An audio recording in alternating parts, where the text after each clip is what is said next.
का है, कौन विष्णु की मां, शंकर का दादा कौन है, हमको दे बता। ये जानने के लिए कृपया सुनिए जगत गुरु तत्वदर्शी संत रामपाल जी महाराज के अमृत वचन सर्व पवित्र धर्मों के पवित्र शास्त्रों के आधार पर। तो इस प्रकार उन दुखों को याद करके और लिखा जाए, तब कहते हैं परमात्मा कि सतगुरु के सजदा करूं, सतगुरु के सजदा करूं, ये कर्म छुटाए कोट। और जो ऐसे सतगुरु की निंदा करे, फिर जम तोड़ेंगे ओठ। परमात्मा अपनी महिमा बताते हैं और अपने दास को जो भेजते हैं उसके बारे में बताना चाहते हैं कि सतगुरु के सजदा करूं, कुर्बान हो जाऊं उस संत के ऊपर जिसने कर्म छुटाए कोट। बीड़ी, शराब, मांस, तमाकू, भुक्की, सुल्फा, गांजा, भांग और ये चोरी, जारी, बुराई, बकवाद, छुटवादी जो हम सने पड़े थे गंदों में, निर्मल किया और फिर सतनाम दिया। कहते हैं सतगुरु के सजदा करो, ये कर्म छुटाए कोट। अरे ऐसे संत की जो निंदा करे, कहते फिर जम तोड़ेंगे होठ। यम के दूत ऐसे मारेंगे, लठ होठों पर लगे चाहे सिर में लगे, वह आगा पीछा नहीं देखेंगे ऐसे व्यक्तियों के। तो यहाँ परमात्मा कहते हैं गुरु मानुष कर जानते, ऐसे संत को कहते हैं मानुष मत गिनना। वैसे तो पुण्यात्मा भगवान तो भगवान ही होता है, और वो भगवान वो परमात्मा स्वयं भी आते हैं एज ए गुरु एक लीला करने के लिए। और जब वो स्वयं आए थे उस समय हम यही मार खा गए थे ना। 64 लाख से सोना एक गरीब आदमी का, एक झोपड़ी में बैठकर कपड़ा बुनने वाले व्यक्ति के 64 लाख सेस हो जाना, ये एक अजूबा है जैसे हमारी बुद्धि काम करती होता है। लेकिन उस समय परमात्मा जिसको भी नाम देते थे, आशीर्वाद देते थे, उनके दुख दूर हो जाते थे, भूत भाग जाते थे।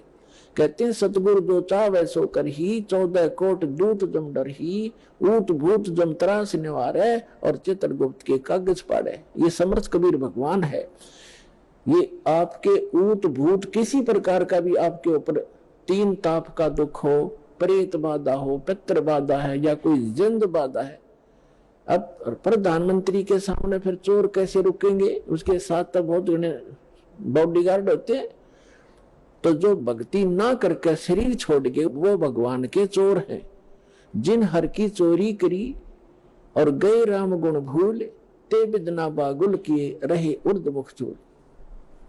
तो ये परमात्मा ऊत भूत जमतरास निवार है। यम के दूत भी निकट नहीं आ सकते। कहते सतगुरु शरणा आए के। और धर्मराज डर कैसा? धर्मराज कहते ये नौकर हैं यम के दूत जो आकर सताते हैं, चाहे प्रधानमंत्री हो, मृत्यु के बाद बक्कल तार देंगे, पकड़ कर ले जाएंगे, टीटीवी गले से पकड़ लेते हैं, बाजू पकड़ लेते, घसीट कर ले जाते हैं। जिसके पास भक्ति धन नहीं उससे यम के दूत नहीं डरते। और समर्थ साथ नहीं है तो कबीर परमात्मा ये समर्थ भगवान है, अनंत कोट ब्रह्मांड के स्वामी है। तो यह बताते हैं सतगुरु की शरण में आकर फिर धर्मराज का भी डर नहीं, यम के दूत की तो बात छोड़ो तुम। तो पुण्यात्मा उस झोपड़ी में बैठे व्यक्ति का और कपड़ा बुनने वाला और उसके 64 लाख से सो जाना, और हमारी समझ में नहीं आया कि ये भगवान है। गले नहीं उतरी कि यू भगवान हो सकता है। और भगवान सिंगाड़ा हुआ कर जिसका सींग सांग लग रहे हो या बंदूक बंदाख ले रखी हो। अरे जो दुख आप पर आपत्ति आई और दूर कर दी मालिक ने, और ऐसी भक्ति दी, आपका सारा सुख दे दिया। सब जो भी शरण में आए थे गिनती नहीं कर सकते इतने सुख दिए दाता ने। और लेकिन उन सिरफरों के बकाए हुए ये कह दिया करते नहीं, यो तो वैसे सिद्ध पुरुष है, कोई सिद्धि शादी जानता है, ये भगवान थोड़ा ही हो सकता है।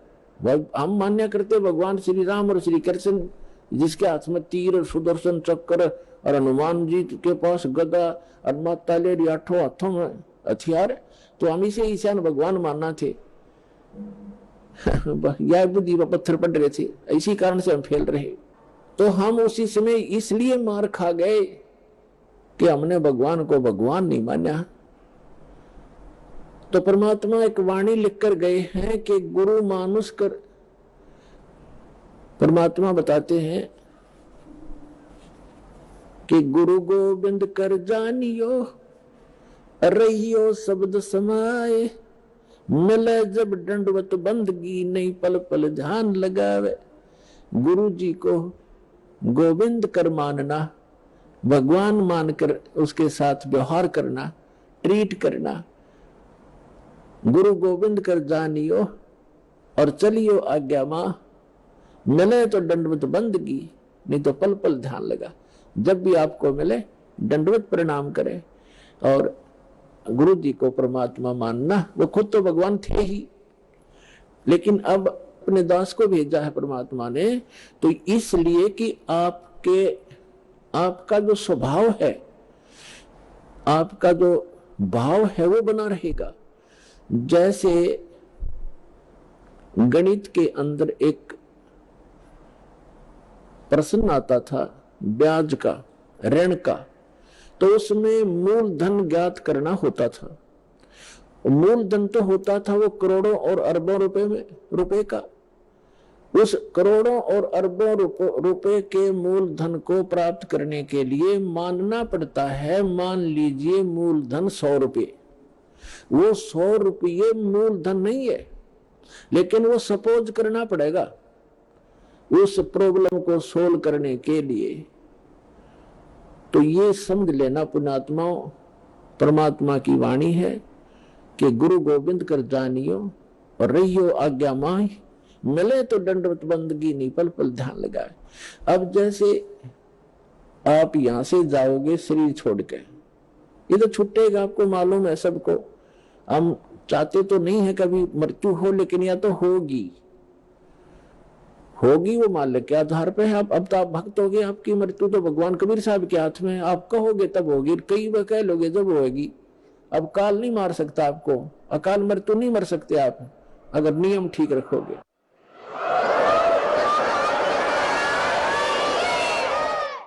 तो ये तो हमने यहां से जाना पड़ेगा। जब आप यहां शरीर छोड़कर जाओगे तो ऊपर जाकर के जहां भी आप देखोगे ये दास के रूप में वो कबीर परमेश्वर आपको खड़े दिखाई देंगे। और जो काल के दूत यहाँ संत आए हैं उनके रूप में वो काल उनका रूप होगा, लेकिन काल उनके संत के रूप में खड़े दिखेंगे।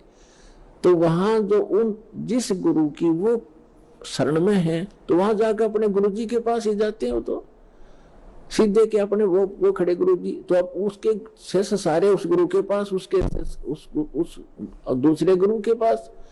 तो वहां काल भी आता है जो उसने संत भेज रखा है इन जीवों का नाश करने के लिए, और परमात्मा आता स्वयं जिसने अपना संत भेज रखा है जीवों का विकास करने के लिए।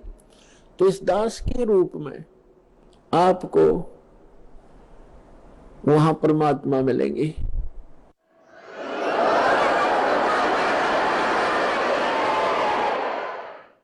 और आपको एक और गाइडलाइन दी जाती है, आपको एक और हिदायत दी जाती है कि जब आप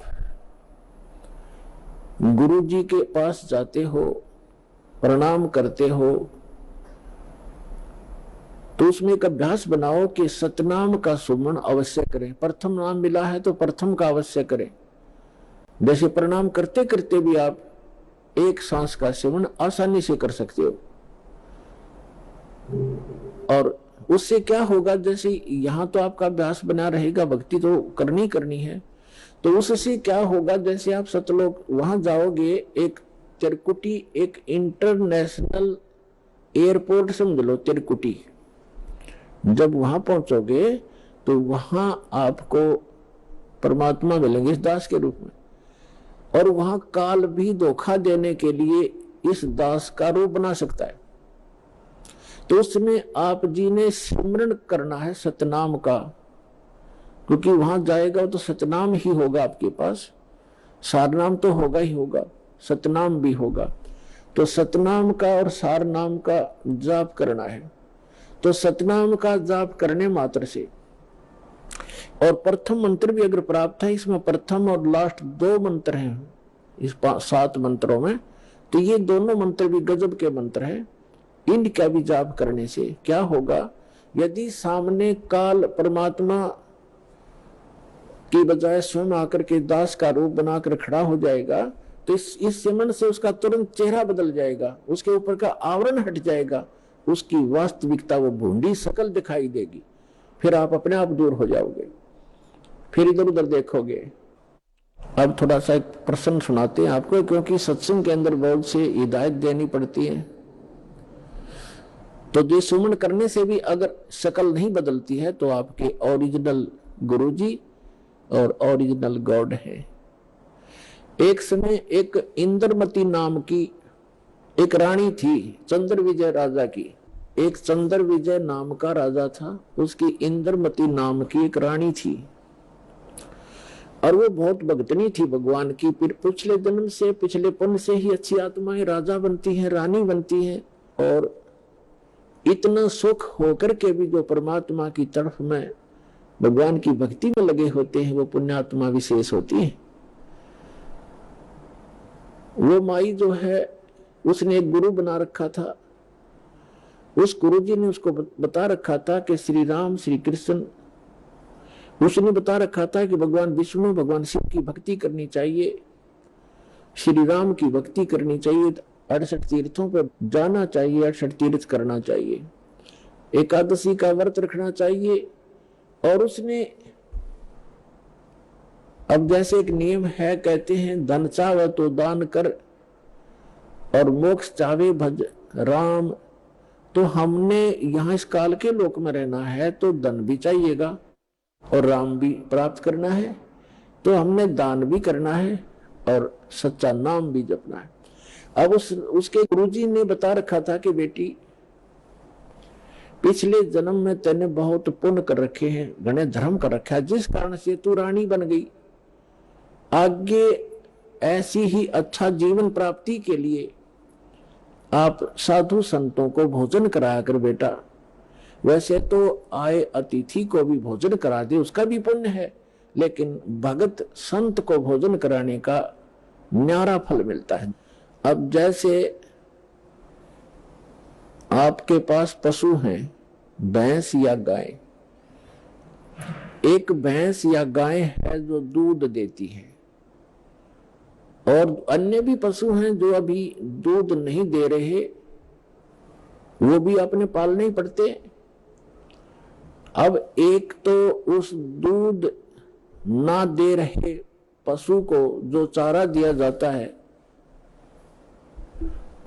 आहार खिलाया जाता है, वो भी हमारा कर्तव्य बनता है। लेकिन जो दूध वाले को जो चारा चराया जाता है, बिनौले खल आदि हम डालते हैं, तो वो तुरंत लाभ दे देता है। सुबह अच्छा भोजन कराओगे, चारा चराओगे, तो शाम में दूध घना पाओगे उसके। तो इस प्रकार संत और भक्त होते हैं दूध वाले, और अन्य जो अतिथि आते हैं जो भक्त नहीं, भक्त तो अच्छी बात है ना, तो वो भी एक कर्तव्य जानकर हमने उनको भी अवश्य भोजन कराना चाहिए और आतिथ्य सत्कार से कराना चाहिए। लेकिन साधु संतों का भोजन कराया हुआ अत्यधिक लाभ देता है। अब साधु संत भक्त भले ही वो शास्त्र विरुद्ध साधना कर रहे हैं, लेकिन पूर्व जन्म के वो पुण्यकर्मी प्राणी हैं, वो ही भटक रहे होते हैं।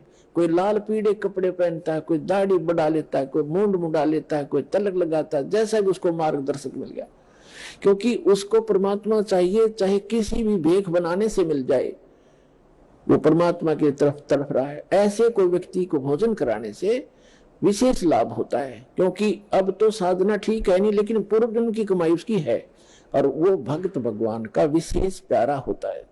चाहे आज वो किसी की पूजा कर रहा है, लेकिन वो भगवान कबीर साहब का ही बच्चा है। तो इसलिए ये एक नियम है, इस नियम के आधार से उस संत ने अपनी शिष्या इंदुमती से, इंद्रमती से कहा था कि बेटा, साधु संतों को भोजन कराने से अगले जन्म में भी तू रानी बन जाएगी। अब इनको ज्ञान इतना ही था कि रानी बन जा, रानी कितनी बार बनेगी, फिर गद्दी भी तो बनेगी। वो एक दिन वो समस्या इनका समझ में नहीं आ रही थी, अकिया भी पड़े गले में। ठीक है, जितना उनको ज्ञान था उस रानी को ज्ञान उसने दे रखा था। अब वो अपने गुरु जी के बताए मार्ग पर कति दृढ़ थी। अब क्योंकि वो ऐसी पुण्यात्माएं कबीर साहब के बच्चे हैं। परमात्मा कहते हैं, जो जन मेरी शरण है ताका हूं मैं दास, और गेल गेल लाग गया फिरूं, साथ साथ फिरता रहता हूं जब तक धरती आकाश। आपको बहुत बार बताया, क्योंकि ये दातंग मार्ग है पुण्यात्माओं। आपने केवल कथाएं सुनी है, ये राम कृष्ण की, सुदामा और कृष्ण की, बेलनी और राम की, राम रावण की लड़ाई, महाभारत का युद्ध, ये भी एक इतिहास है, लेकिन ये अध्यात्म मार्ग नहीं था।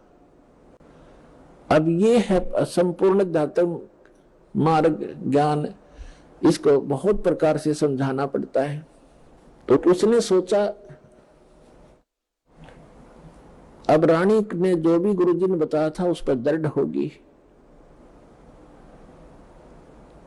और उसने ये सोचा कि भी साधु संतों को भोजन कराना अनिवार्य है। उसने एक अपना नियम बना लिया कि मुझे भूल ना पड़े, मैं प्रतिदिन संतों को, जितने भी आसपास संत हैं, 2, 4, 10, कम से कम एक को तो भोजन करा कर ही मैं प्रतिदिन आहार किया करूंगी। तो उसने अपने नौकरों से बोल दिया कि आसपास जो भी जंगल में कोई साधु संत हो, उनको प्रार्थना करके आओ कि डेली यहाँ भोजन करके जाएं, और जो यहाँ नहीं आ सकते उनको वहां पहुंचा कर आओ। अपने हाथों रोटी बनाती रानी होकर, चाहे 10 संत आते, चाहे 5 आते, चाहे 20 आते। तो ये सिलसिला शुरू था। एक बार क्या हुआ कि कुंभ के मेले का कोई ऐसा संस्कार हो गया। कुंभ के मेले पे हरिद्वार में चले गए सभी साधु संत उस तीर्थ पर भी लेने के लिए, और पैदल आना जाना होता था, तो 10-15 दिन का प्रोग्राम उनका बनता ही बनता था। कोई भी संत उस क्षेत्र में रहा नहीं। अब रानी को पता चला कि साधु आए नहीं, पता करके आओ। पता करके आए, साधु नहीं थे, कोई है नहीं, सब चले गए, सबकी झोपड़ी खाली पड़ी है। पता चला कि वो तो तीर्थ भ्रमण पर चले गए। तो रानी ने प्रण कर रखा था, प्रतिज्ञा कर रखी थी कि जब तक संत नहीं खाना खिला लूंगी संत को, मैं आहार नहीं करूंगी। 1 दिन बीत गया, 2 दिन बीत गया, रानी थी भूखी गड़ी, रही नहीं थी। 3रे दिन तो वह कति आंखें बंद करने लगी, मरूंगी। उसके पति ने भी समझाई, तू क्यों अपना जीवन नाश करे, खा ले 2 रोटी। वो साधु फिर जमा दिए कि बिजली गिर गई, पर मैं बोली नहीं, मर जाएंगी पर मैं भोजन नहीं खाऊं। अब उस पर दुख देखा नहीं जाता, उस पर प्रताप है। द्वापर के अंदर परमात्मा करुणा में नाम से आए हुए थे, यही कबीर भगवान, वो समर्थ परमात्मा, अमर पुरुष। चारों युग में आते हैं परमात्मा। कहते हैं सतयुग में सत सुकृत कह टेरा, त्रेता नाम मुनिंद्र मेरा, द्वापर में करुणा में कहाया, और कलियुग नाम कबीर धराया। चारों युग में आया हूं मैं परमात्मा कहा करते। तो द्वापर में वो करुणा में नाम से आई हुई थी। अब उसने देखा मरेगी बोली भगतनी, एक साधु रूप बना के परमात्मा वहां दूर सी आते दिखाई दिए राजा के महल की तरफ ही। रानी ने कहा अपनी नौकरानी से कि बांजी है दासी, यदि तू अपनी रानी का जीवन चाहती है तो देख ले कोई साधु संत तुझे दिखाई दे जा, नहीं तो आज शाम तक तेरी रानी प्राण छोड़ देगी। अब वो दासी दुखी होकर के ऊपर चढ़ गई महल की अटारी पर, और वो कहां देखा बेचारी, उसने क्या देखा कि सामने एक संत रूप में, सफेद कपड़े, दाढ़ी बड़ी हुई, सिर पे छोटे छोटे बाल हैं, आ रहा है एक सिंपल साधु।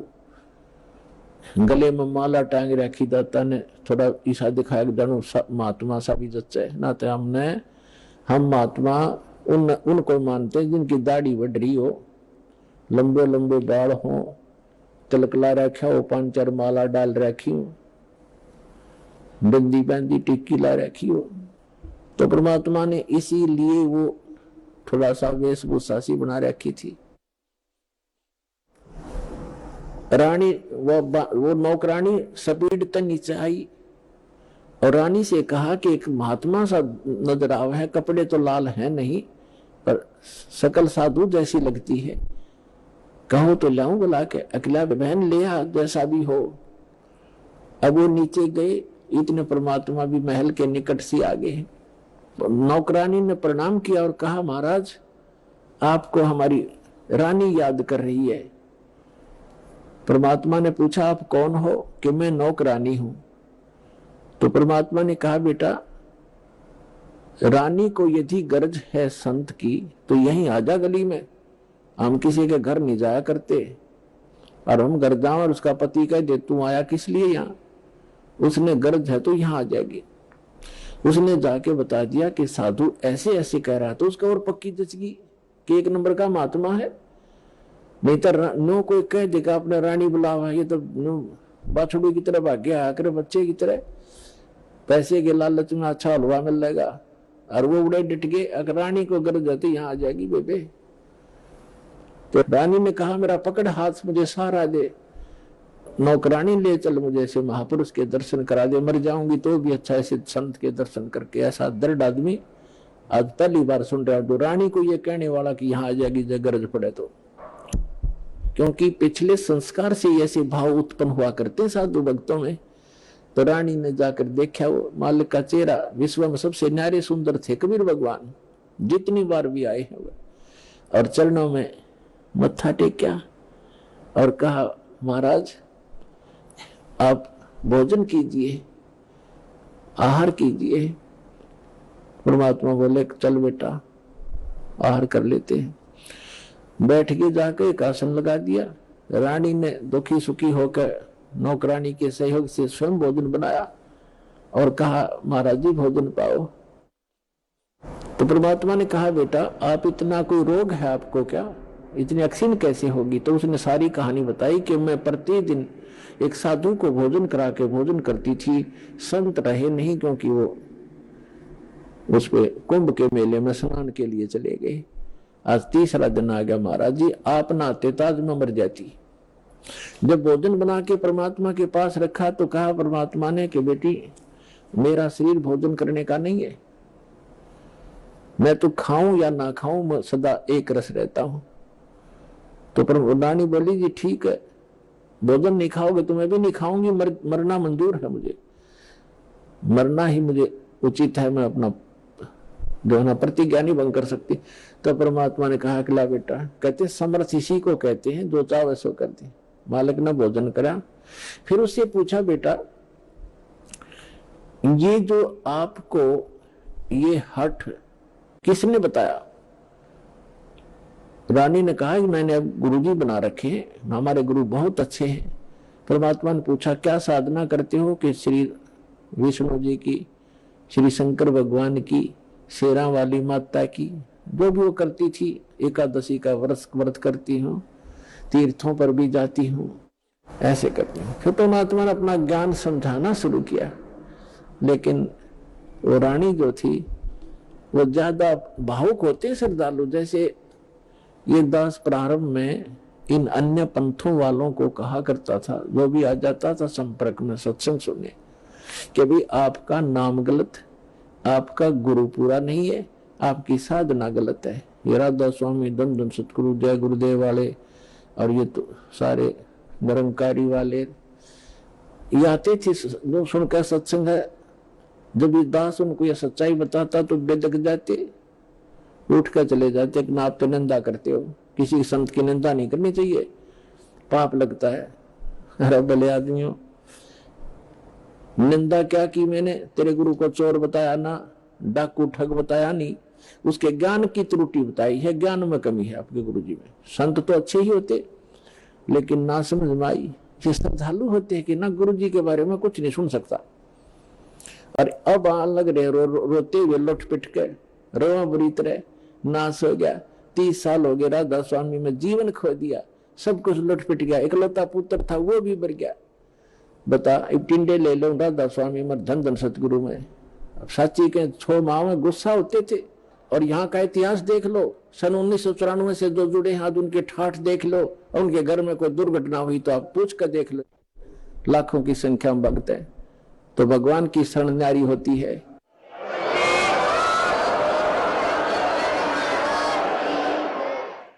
एक भगत से उसके सुख पूछने लग जाना, आपका दिमाग फेल हो जाएगा और उसके मुंह का थूक सूख जाएगा, पर उसके गुण भगवान के बताने से बंद नहीं होगा आपको, जिसने 5-4 वर्ष से भी नाम ले रखा है। ये समर्थ है, पूर्ण परमात्मा है, इसलिए दास ये रे हो रहा आपके लिए कि किसी प्रकार आपके समझ में आ जा कबीर इज गॉड। दास का काम पूरा हो, फिर तो आपका डूंडा पाट जाएगा, और ईश्वर में एक ही रस हो जाएगा कुछ दिनों में। तो रानी क्या कह रही है, परमात्मा ने बताना शुरू किया, बेटा आप विष्णु की पूजा करती हो, विष्णु जी की, कहां जाओगे? बता आपके गुरु ने, स्वर्ग में जाऊंगी। स्वर्ग में कितने दिन रहोगे? अब सत्संग सुनकर थोड़ा बहुत ज्ञान हो ही जाता है। कहती है जी वो तो जितना पुण्य होंगे, पुण्य अपने पुण्य धर्म होंगे, मेरे पुण्य होंगे, उतने दिन वहां रहूंगी, फिर कहां जाएगी? पता नहीं, वह मैं बताऊं कहां जाएगी, तो गद्दी बनेगी फिर अगले दिन में। अब यह बात उसका उत्तर नहीं गला। परमात्मा ने बताया जो साधना आप कर रही हो, पुण्य कर रहे हो, दान कर रहे हो, ठीक है, रानी भी बन जाएगी और स्वर्ग भी चली जाएगी, फिर पशु योनि में भी कंपलसरी जाएगी। और ये आपके विष्णु जी भी नासवान, आपके शंकर जी भी नासवान, आपके ब्रह्मा जी भी नासवान। तो कहते थर पकड़ थर होई, अमर की साधना करने से अमर पुरुष की तो अमर हो सकते हो। तुम नासवानों की भक्ति करके और सथाई होने की चेष्टा कुचेष्टा करते हो। अब वो रानी कहने लगी, मुंह बना लिया रानी ने, इंदुमती ने, कि महाराज जी ये संत है ना, ये एक दूसरे की निंदा कराया करें, और मेरे गुरु जी के बारे में देखो आप कुछ ना कहियो, जो मेरे लिए तो भगवान है। परमात्मा बोले, बेटा अगर गधे ने कोई गाय को है और गधी को कोई ये बताओ ये गधी है गाय नहीं है बेटी, और वो नौका तो मेरी गाय को गधी क्यों बताता है, तो दुख नहीं मान्या करते, उसकी जांच करे सचमुच क्यों कहा इसने ऐसी कड़वी बात, लेकिन वो नहीं मानी। अपने आत्माओं अपने बच्चों तक पहुंचने के लिए परमात्मा ने कितना प्रयत्न करना पड़ता है, इन काल के दूतों ने ऐसा उलझा दिया। अब परमात्मा ने बहुत कोशिश की कि बेटा मैं तेरे हित की बात कह रहा हूं, मैं तेरे गुरु जी को चोर नहीं कहता, गुंडा डाकू नहीं कहता, उनको ज्ञान नहीं है, वो विष्णु जी को समर्थ शक्ति बताते हैं, विष्णु जी खुद नासवान है, तो आपकी रक्षा कैसे करेगा वो?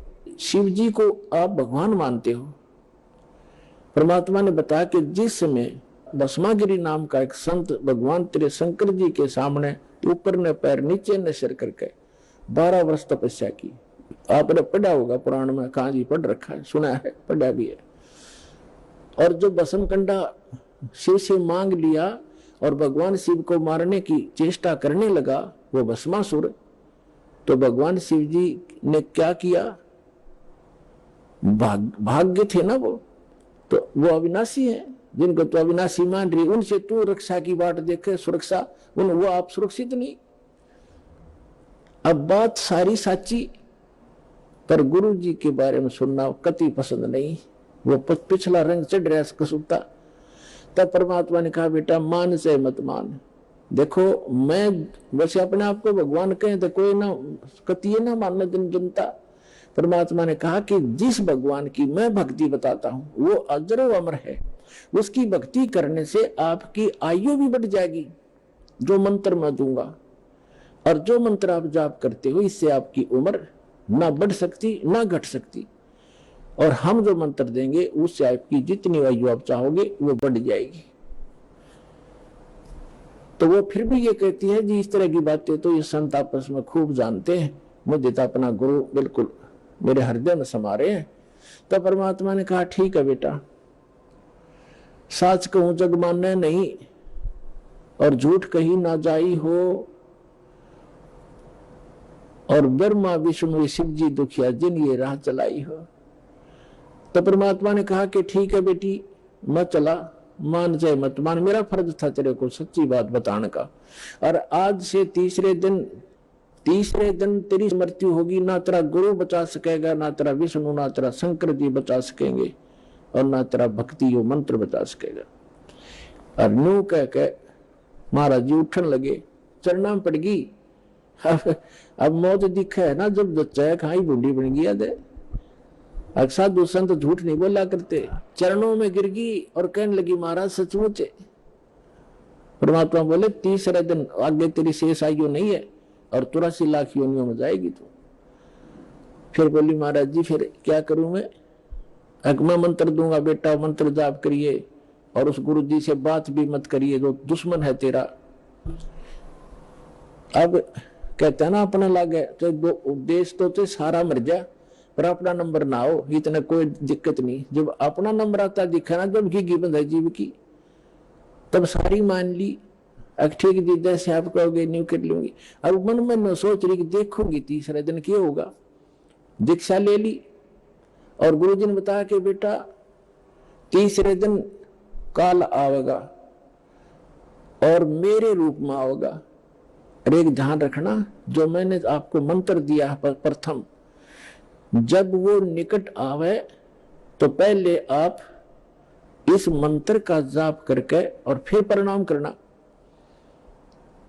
इस मंत्र का जाप करना, वैसे तो प्रणाम नहीं करना पहले। देखो उस समय उन्होंने विशेष हिदायत इसलिए दी थी आगे के लिए, फिर परमात्मा ने बताया था वैसे संत आवे पहले दंडवत करे और फिर उनसे प्रसन्न करे, उनसे कुशल मंगल पूछे। लेकिन उस दिन परमात्मा ने विशेष हिदायत दी थी क्योंकि उसका अभ्यास नहीं था लड़की का। इसलिए कहा कि जब मैं आऊं यानी मेरे रूप में काल आवेगा और तू भावुक होकर के बगैर मंत्र जाप किए चरण मत छूना। पहले मंत्र जाप करना और फिर चरण छूना। अब रानी ने किसी को बताया नहीं। मैं सोचा क्या पता सच्ची है कि झूठी है। ठीक अगले दिन के 12-1 बजे के आसपास परमात्मा के रूप में काल गया, करुणामय के रूप में, और कहा इंद्रमती कहाँ है बेटा? अब इंद्रमती ने देखा गुरुजी आगे, लेकिन वो बात उसके हृदय में गड़ रही थी। गुरुजी ने ये भी बात कही थी तो उन्होंने प्रथम मंत्र सिमरण कर दिया। वो सारा जो कंप्लीट कोर्स यही है वो जो आपको दे रखा।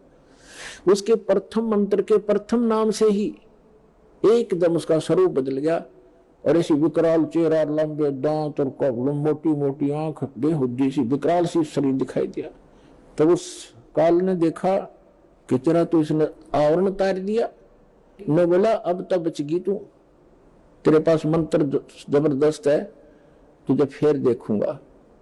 अब रानी का जान बची लाखों पाए और गुरु जी के 100 शुक्र मनाए।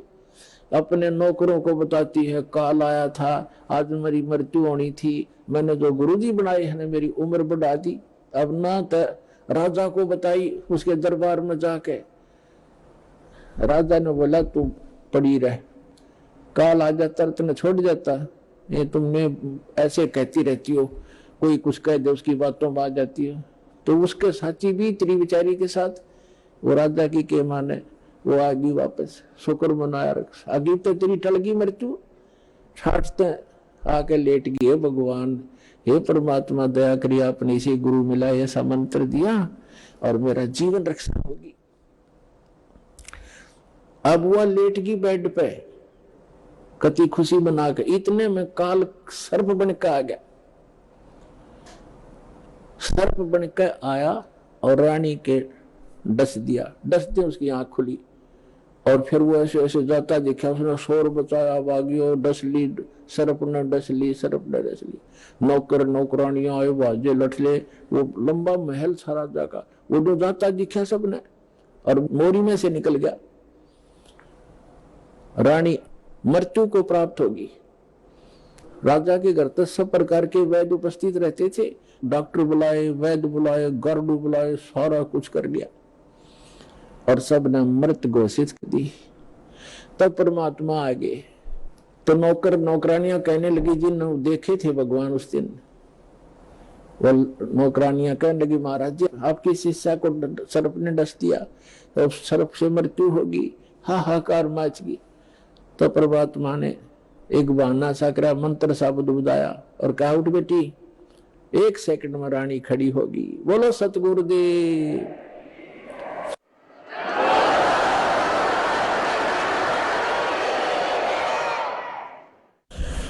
धन धन सतगुरु सत कबीर, भगत की पीड़ मिटाने वाले। धन धन सत कबीर, भगत की पीड़ मिटाने वाले। भक्त की पीड़ मिटाने वाले, भक्त की वाले। धन धन सतगुरु सत कबीर, भक्त की रहे नल नील यतन कर हार, तब सतगुरु से करी पुकार। रहे नल नील यतन कर हार, तब सतगुरु से करी पुकार। जा सतरे खालखी अपार, सिंधु पे सिलात रहने वाले। जा सतरे खालखी अपार, सिंधु पे सिलात रहने वाले। धन धन सतगुरु सत कबीर, भक्त की पीड़ मिटाने वाले। भक्त की पीड़ मिटाने वाले, भक्त की। धन धन सतगुरु सत कबीर, भक्त की। डसी सर्प ने जब जा पुकारी, इंद्रमती अकुलाए। डसी सर्प ने जब जा पुकारी, इंद्रमती अकुलाए। आपने तुरंत करी सहाय बरूली, मंत्र सुनाने वाले। आपने तुरंत करी सहाय बरूली, मंत्र सुनाने वाले। धन धन सतगुरु सत कबीर, भक्त की पीड़ मिटाने वाले। भक्त की पीर मिटाने वाले। धन धन सतगुरु सत कबीर, भक्त की। दामोदर सेठ के होठ अकाज, अर्ज करी डूबता देख जहाज। दामोदर सेठ के होठ अकाज, अर्ज करी डूबता देख जहाज। लाज मेरी रखियो गरीब नवाज, समुद्र से पार लंगाने वाले। लाज मेरी रखियो गरीब नवाज, समुद्र से पार लंगाने वाले। धन धन सतगुरु सत कबीर, भक्त की। भक्त की पीड़ मिटाने वाले, भक्त की पीर मिटाने वाले। धन धन सतगुरु सत कबीर। कह कर जोर दीन धर्मदास, दरस दे पूर्ण करियो आस। कह कर जोड़ दीन धर्मदास, दरस दे पूर्ण करियो आस। मेटियो जन्म मरण की तरास, वो सत पद प्राप्त कराने वाली। मेटियो जन्म मरण की तरास, वो सत पद प्राप्त कराने वाले। धन धन सतगुरु सत कबीर, भक्त की पीड़ मिटाने वाले। भक्त की पीड़ मिटाने वाले, भक्त की पीड़ मिटाने वाले। धन धन सतगुरु सत कबीर, भक्त की। भक्त की पीड़ मिटाने वाले, भक्त की पीड़ मिटाने वाले, धन धन सतगुरु कबीर भक्त की। कह कर जोड़ दीन धर्मदास दरस दे, पूर्ण करियो आस। कह कर जोड़ दीन धर्मदास दरस दे, पूर्ण करियो आस। मेटियो हो जन्म मरण की तरास, सत्य पद प्राप्त कराने वाले, धन धन सतगुरु सत कबीर भगत की पीड़ मिटाने वाले। डसी सर्प ने जब जा, डसी सर्प ने जब जाए पुकारी, इंद्रमती अकुलाए। आपने तुरंत करी सहाय, बिरोली मंत्र सुनाने वाले। परमात्मा ने लीला की। रानी ने पूछा, महाराज ये कौन सा मंत्र था? परमात्मा ने कहा, बेटा बिरोली मंत्र है। बिरोली मंत्र क्या? कि राम नाम जप बिरोली, गुरु की शरण में रह बिरोली। वो तो एक बहाना बनाया था कि इस बालक को बुला दूं, लेकिन वो तो समझ सकती है, मंत्र की क्या आवश्यकता उसको। अब रानी की खुशी का ठिकाना नहीं रहा, और राजा का भी दचगी, गारडू भी फेल, वैद्य भी फेल। इतना जरूर मान लिया संत ठीक है, लेकिन राजा की बुद्धि सातवें आसमान पर होती है।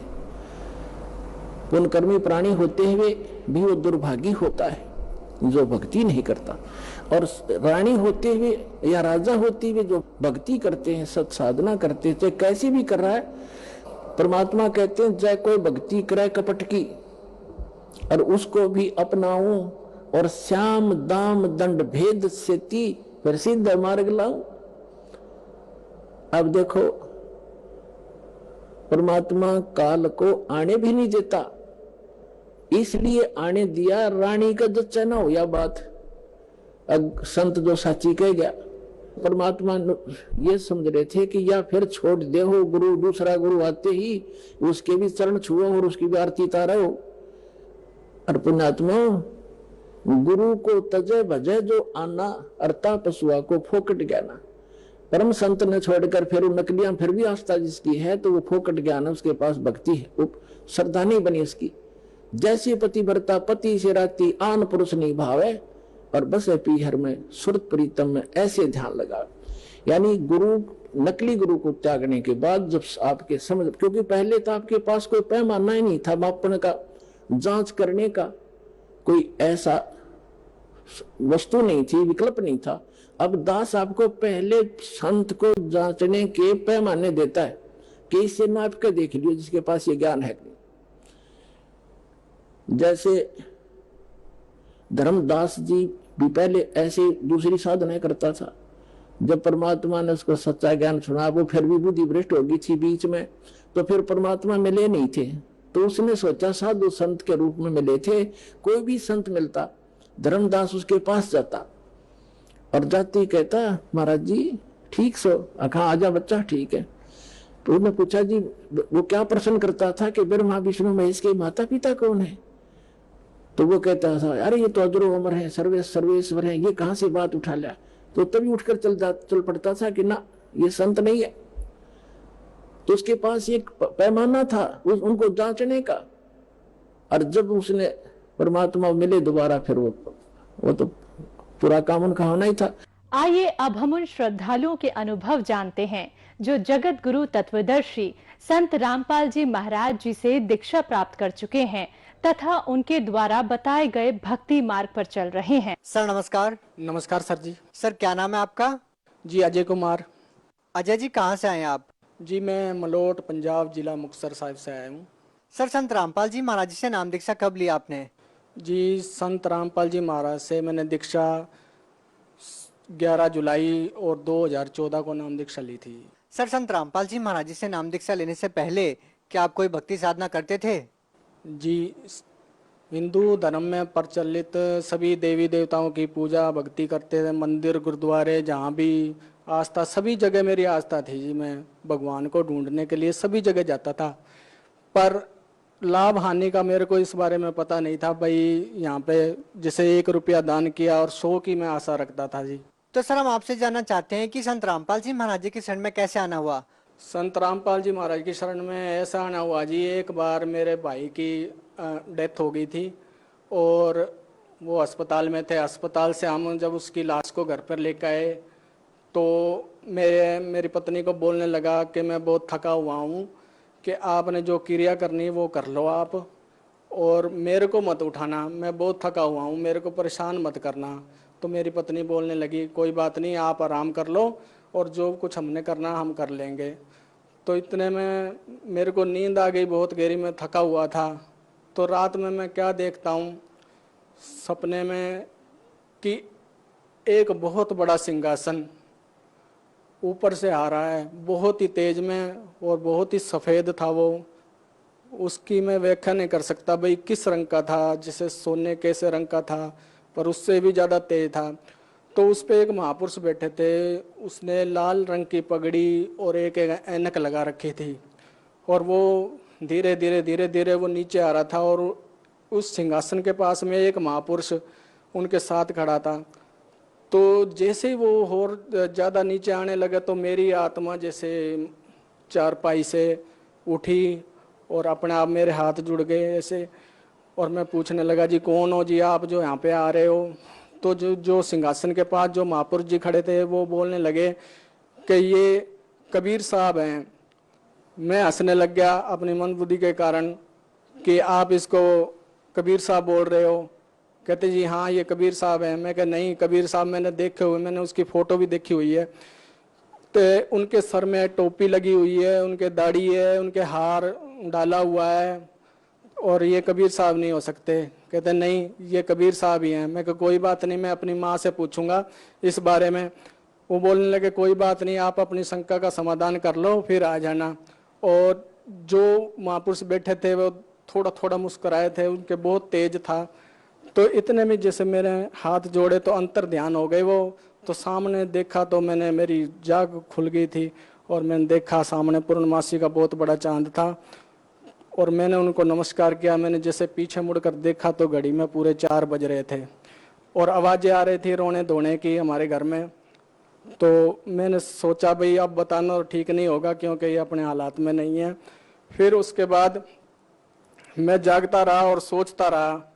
तो जैसे ही मेरे भाई के दाग जैसे लगाया, मैंने कहा कोई बात नहीं दाग लग जाने दो फिर उसके बाद बात करेंगे माँ से। जैसे दाग लगाया और थोड़ी जैसे शांति का माहौल हुआ तो मैंने मेरी माँ से बात की। दरी पे बैठे थे सभी घर वाले भी। मैंने कहा माँ ऐसे ऐसे बात है, मेरे को दिखाई दिए थे एक महापुरुष रात में सिंहासन पे आ रहे थे और साथ में एक महापुरुष और खड़े थे, और वो बोल रहे थे कबीर साहब आए हुए हैं। मैं बोला ये कबीर साहब ऐसे नहीं हो सकते, उनकी वेशभूषा मैंने देखी हुई है। तो वो बोलने लगे कोई बात नहीं। मैंने बोला भाई अब मैं अपनी माँ से पूछूंगा। वो बोलने लगे कोई बात नहीं, आप अपनी शंका का समाधान कर लो फिर आ जाना। तो मैं कहा माँ वो कौन है, ऐसे ऐसे मेरे को दिखाई दिए। तो मेरी माँ बोली कि ऐसा लगता जैसे आपको संत रामपाल जी महाराज दिखाई दिए हों। मैं बोला संत रामपाल जी महाराज ये कौन है संत रामपाल जी महाराज। बोलने लगी ये हरियाणा में है, इनके आश्रम है, इनकी गद्दी चली हुई है और इनका वहाँ पे डेरा है। मैं बोलने लगा मेरी माँ के हाथ को पकड़कर माँ मेरे को वहाँ पे ले चलो। ऐसा लगता है जैसे वो मेरे को कुछ कहना चाहते हो, आप मेरे को प्लीज वहाँ पे जल्दी से जल्दी ले चलो। वो कहने लगे कोई बात नहीं, एक बार तेरे भाई का पाठ का भोग करा लें फिर चलेंगे, हम भी तेरे साथ चलेंगे, कोई बात नहीं अगर तेरी आस्था बन रही तो हम जैसे ही ये बातें कर रहे थे इसी दौरान एक भगतमती उसी दरी पे और दुख सुख करने के लिए आ गई हमारे वहाँ पे। और वो बताने लगी कि मैंने संत रामपाल जी महाराज से नाम दीक्षा ली हुई है। और मैं जैसे ही गुरुजी ने मेरे सर पे हाथ रखा तो मेरा शरीर बहुत हल्का हो गया, बहुत ही पावरफुल हो गया और मेरे को बहुत आराम मिला है। मैं पूछने लगा आंटी जी आप किसके बारे में बात कर रहे? कहती संत रामपाल जी महाराज के बारे में बात कर रही हूँ। मैं कहा जी मेरे को भी महापुरुष रात में दिखाई दिए। वो कहने लगी कोई बात नहीं, आप सत्संग देखा करो, आप पे तो बहुत दया हुई है, आपको दर्शन हुए। तो मैं बोला कहाँ? मैं बोला कब आएगा सत्संग? वो बोली 7:40 से लेके टीवी पर और 8:40 पर उसका सत्संग आता हमारे गुरुजी का, और आप देखना। तो इतने में मेरे को जो मेरी आशा बढ़ती रही कि मैं एक बार वो सत्संग देखूं घर पे जाके। तो उसी दौरान मैं हमारी बातें खत्म होने के बाद मैं जुआ खेलने के लिए चला गया, क्योंकि मेरे अंदर बहुत बड़ी बीमारी थी जुआ सट्टा लगाने की, और कई नशे भी मैं करता था, जैसे तंबाकू या शराब वगैरह मैं पीता था।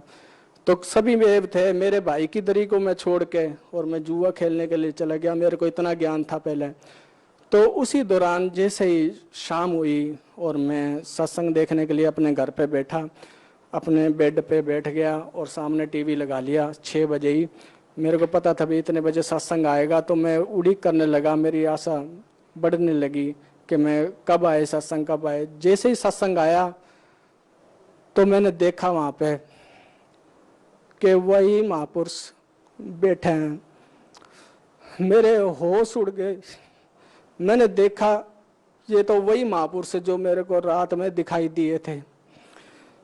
हे गुरुजी, वो साथ में जो थे वो भी बता रहे थे कि ये कबीर साहब है, और गुरु उस महापुरुष ने कबीर सागर खोल रखा था। उसमें बता रखा था कि मैं कलयुग में आऊंगा और 13वें पंथ में मैं आऊंगा। तो मैंने देखा तो मेरे पैरों की जमीन खिसक गई, और ये वही महापुरुष उसी तरह ऐनक लगा रखी थी जी। मेरे पे रहा नहीं गया।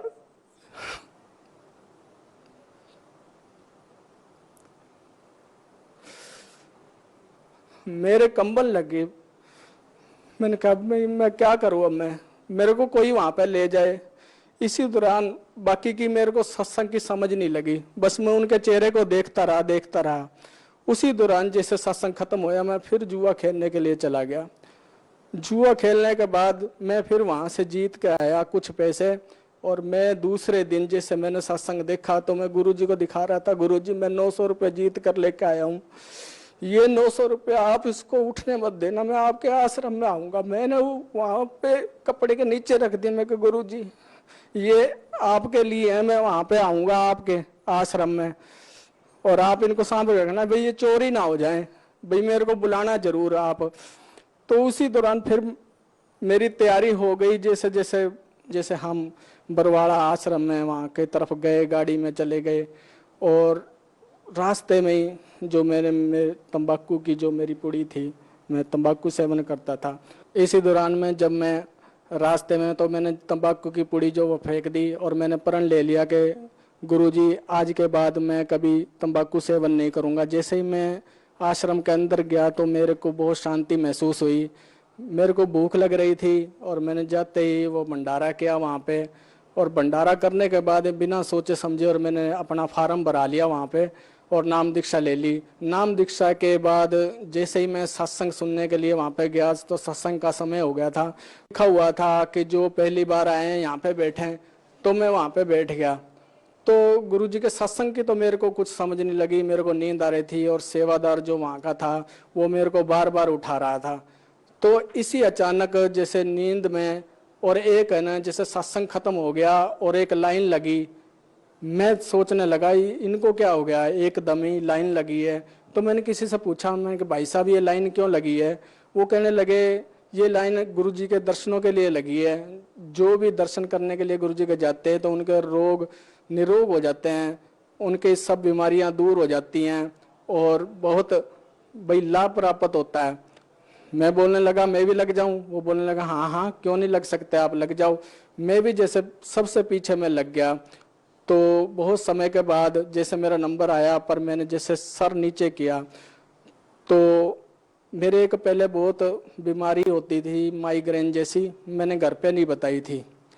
तो मेरे सर में, सारे सर में जैसे चबके मारते थे, मैं चलता चलता रुक जाता था, हर समय बीपी लो रहता था, ये सारे मेरे चेहरे पे छाइयाँ थी, और ये जो मेरा ये हिस्सा, ये इसमें पैरालिसिस वगैरह सुन रहता था ये, और पेट में करीबन 9 पथरियां थी मेरे 6 mm की, जो मेरे को हर वक्त परेशान करती थी।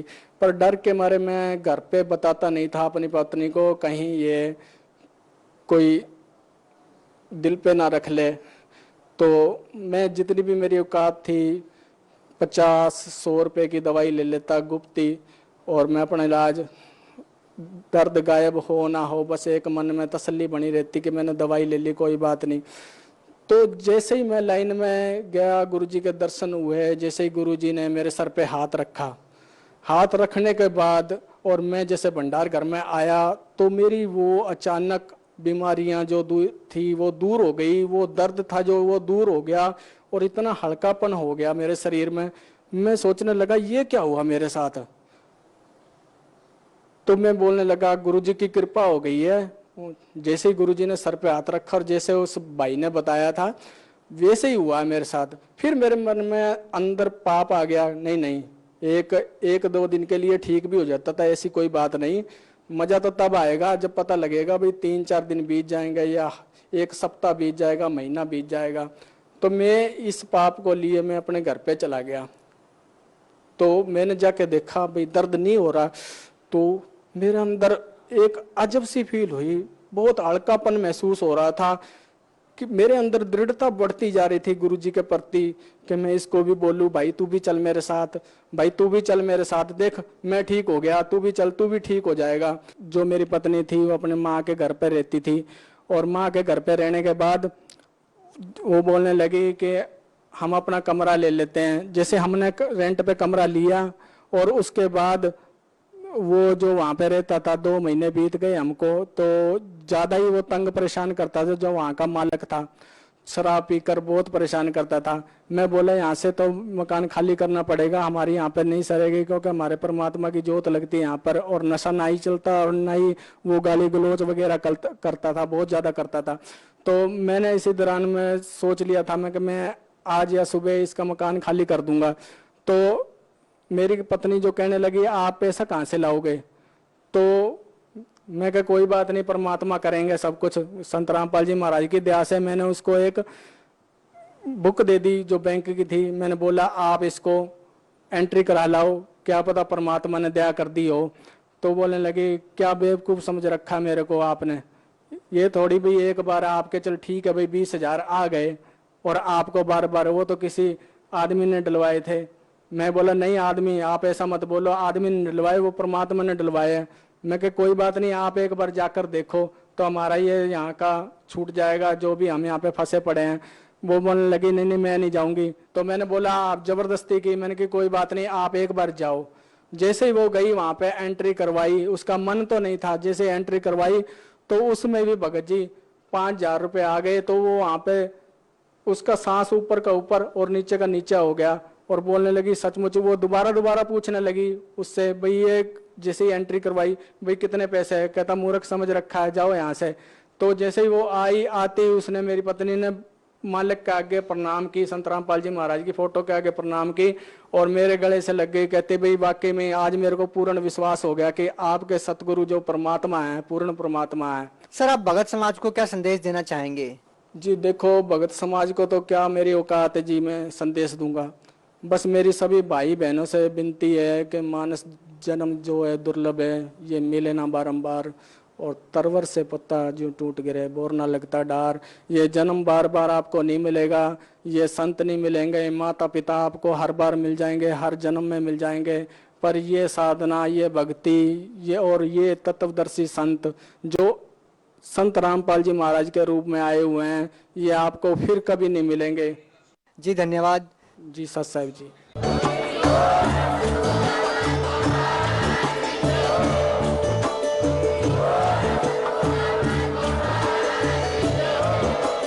आप सुन रहे थे जगत गुरु तत्वदर्शी संत रामपाल जी महाराज जी के मंगल प्रवचन। अधिक जानकारी के लिए विजिट कीजिए हमारी वेबसाइट www.jagatgururampalji.org। संत रामपाल जी महाराज जी के शुभ आशीर्वाद से पूरे विश्व भर में 500 से भी ज्यादा नाम दीक्षा केंद्र हैं, जिन पर संत रामपाल जी महाराज जी द्वारा ऑनलाइन निःशुल्क नाम दीक्षा दी जा रही है। अपने नजदीकी नाम दीक्षा केंद्र का पता करने के लिए संपर्क करें 8222880541।